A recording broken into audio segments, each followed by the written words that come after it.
And now, last month, we had the finals of Safaricom's Chapa Dimba, and Kapenguria Heroes beat Gor Mahia Youth on penalties to emerge the winner. And in the ladies category, Plateau Queens beat Tata Girls on penalties also to emerge the winner. So let's take a look at the highlights from those finals.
Of course, the highlights from the national finals, the Safaricom's Chapa Dimba that took place at Bukungu Stadium in Kakamega County. Kapenguria Heroes emerging the winners in the boys category, and the Plateau Queens defeating Tata Girls in the finals to emerge the winners. So today in studio, I'm joined by members from Tata Girls and Kapenguria Heroes who are here in studio. And from my far left is Julius Natoka, who is the coach for for Tata Girls. Good afternoon, Julius. Good afternoon. Good to have you in studio. Thank you. And congratulations, by the way, for getting to the national finals and despite not winning, settling for the second place. And we have Mercy Njeri, one of the members of Tata Girls. Good afternoon, Mercy. Good afternoon. Unajisikiaje? Poa.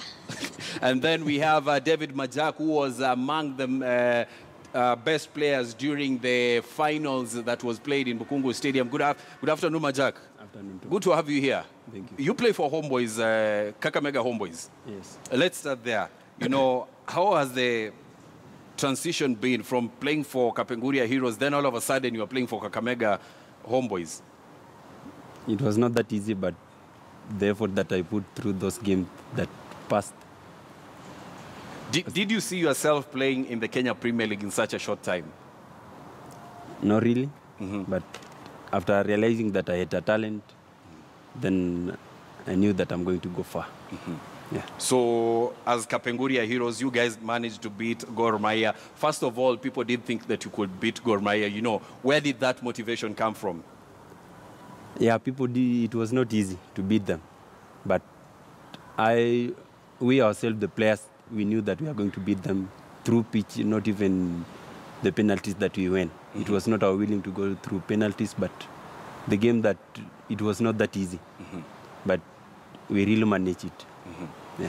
Julius Natoka, you guys come from West Pokot. It's a region that has been known for cattle wrestling, but here you are on the national scene winning football. You know, how did you manage to change that perception that people have? You know, people have the perception that West Pokot, it's all about cattle wrestling. Yeah, in fact, as you said, it has been more of a question of perception than reality. Yes.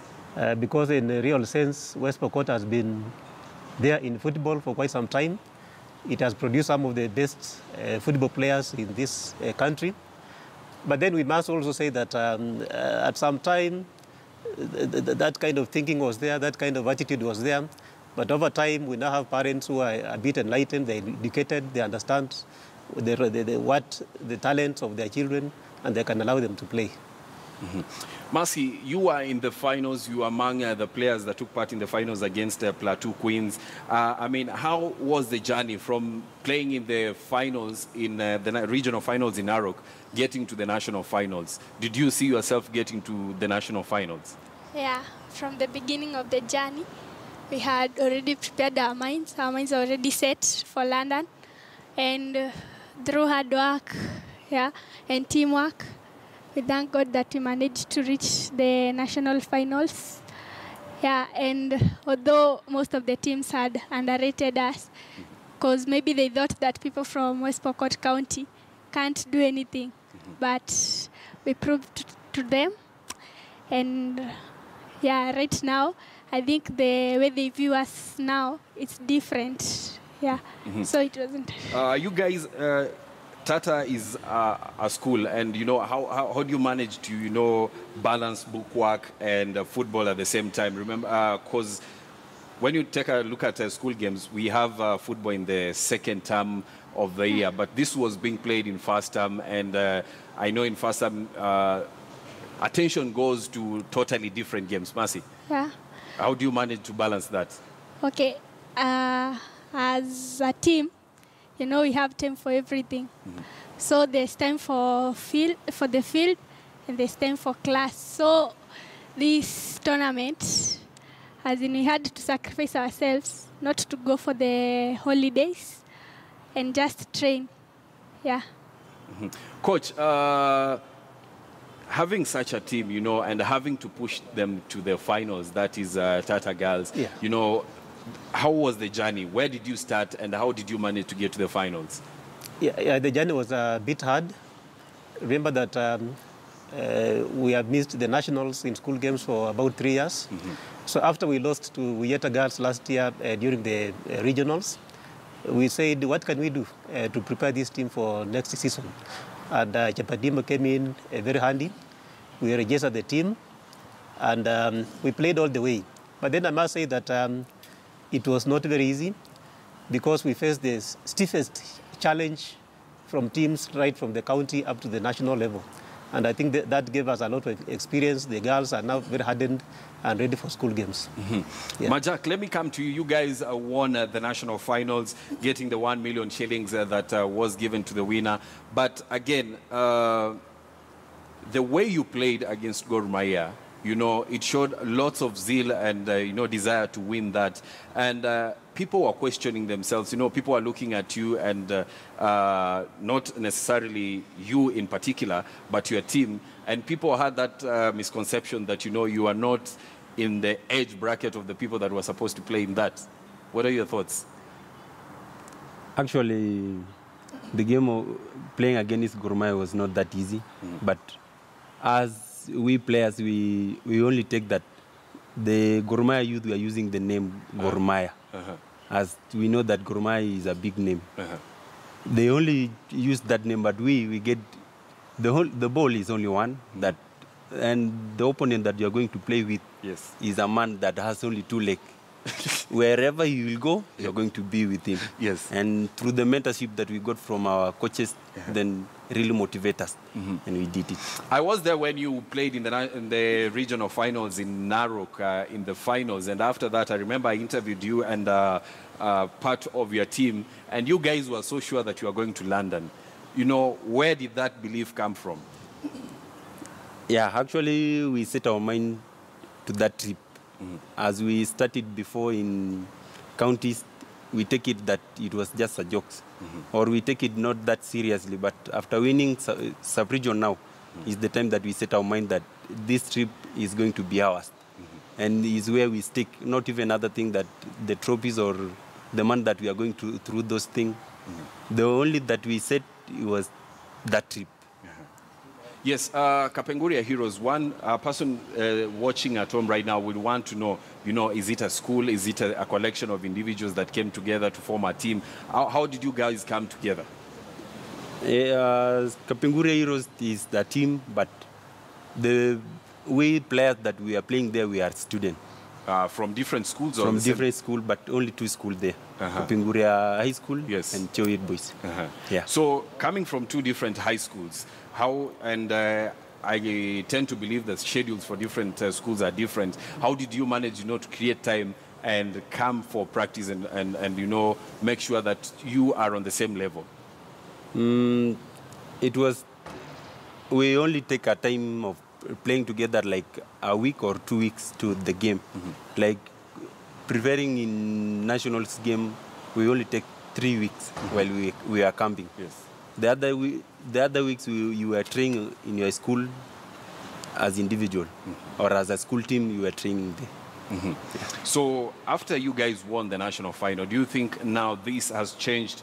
Yeah, you know, I also was there when the homecoming was done in West Pokot, and the way you guys were received, it was something more of the heroic. So do you think by what you achieved, it's going to push parents to push their, you know, their children into football? Yes. Why do you say so?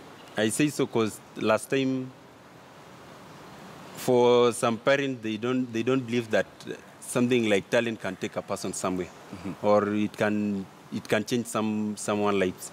But through what we have done, some parents have learned a lot there. That talent is something very good, and if you take it seriously, it can change someone's lives. Yeah. So, Coach, let me bring you back into this. That's Coach Julius Natoka. And we talk about Tata girls getting to the final, but one has to ask themselves, yes, you got the finals, you finished second, but now, yes, after finished second, what next for Tata? Well, as for now, we are now through the Chapa Dimba. But of course, ours was a school team. We have to go back and engage in inter-school competition, which is normally quite tough, starting in May. So for now, as we wait for season 2 of Chapa Dimba, we are preparing for school games. Yeah. Yes, Mercy, in your journey to the finals, which team do you think was the toughest, and why do you think that team was the toughest? Okay. If I can remember, the toughest team that we faced was Wieta Girls, simply because they've beaten us in the inter-schools games for the past 3 years at regionals.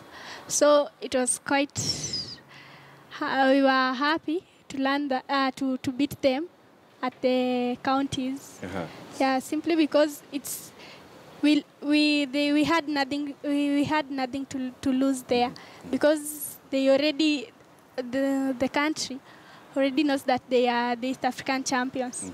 So by beating them, I think we made a good chance. So Majak, you've become sort of the poster boy for Chapa Dimba. Everybody's talking about David Majak, who from playing for Kapenguria Heroes is now playing for Kakamega Homeboys. How are you handling the fame that has just come to you?